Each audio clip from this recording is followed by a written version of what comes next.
Hi guys, I think this is the saddest intro I ever had. Kasi alam naman natin ngayon na may isa na namang na vlogger or isa na namang YouTuber influencer ang pumanaw, which is yun po ay si Queen Lloyd Cadena. Kamakailan lang, di ba nawala nga po si Eman sa kadahilan ng sakit niya. Ngayon naman ay isa bigla ang pagkamatay ng ating Queen Lloyd Cadena. So, na isa siya sa naging inspiration ko para pasukin ang mundo ng pagiging YouTuber.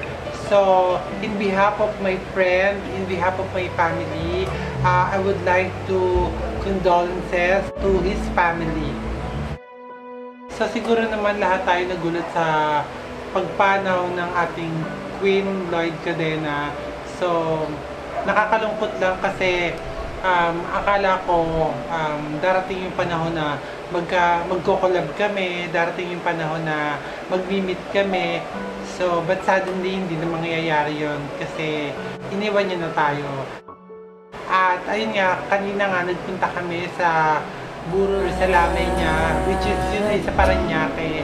But suddenly, extension po pala yon ng burol ng ni Lloyd Cadena, ni Queen Lloyd Cadena. Kahit extension lang yon ng burol ng ating Queen Lloyd Cadena, ramdam ko pa rin ang kanyang presensya, ramdam ko pa rin lungkot at nakita ko pa din, naramdaman ko pa din ang pangungulila sa isang Queen Lloyd Cadena at nakita ko naman talaga na napakadami niyang supporter, napakadami niyang mga kaibigan, napakadami nagmamahal sa kanya kasi napakaraming bulaklak na kung kani-kanino galing ang nandoon para maghatid ng pakikiramay sa kanyang pamilya, sa kanyang mga nandila.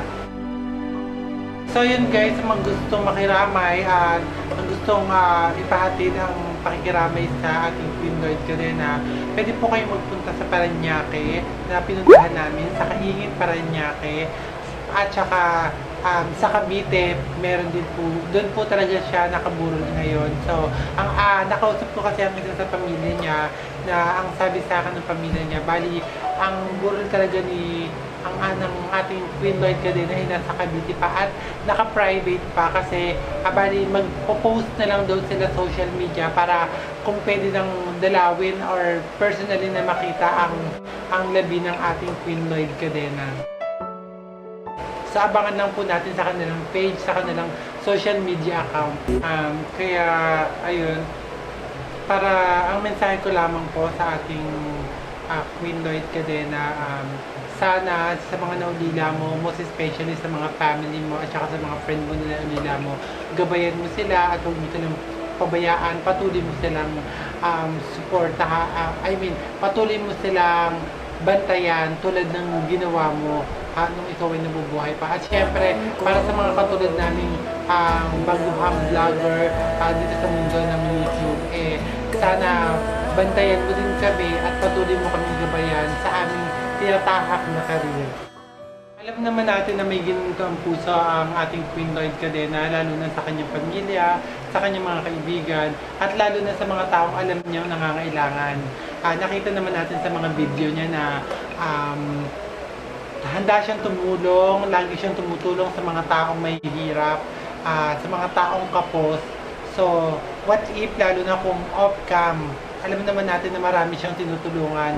Kaya, I salute talaga kay Queen Lloyd Cadena. Talaga namang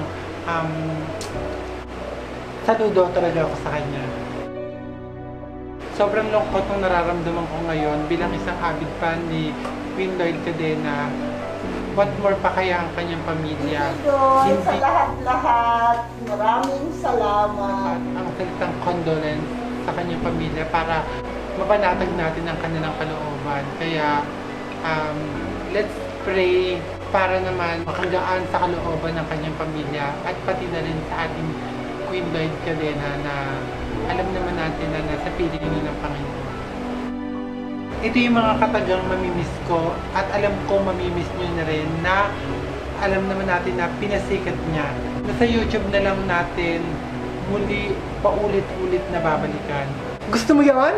Gusto ko yan! Gusto ko yun! Gusto ko yan! Para sa mga bata! Para sa mga bata. At ito pa ang isang kataga or isang kanta na talaga naman na nakaka-relate ako bilang isang squatterarian. Ang buhay ng squatter, Ang buhay ng squatter, squatter. Ang buhay ng squatter, squatter. Bongga na! So, pasensya na guys, tumatanda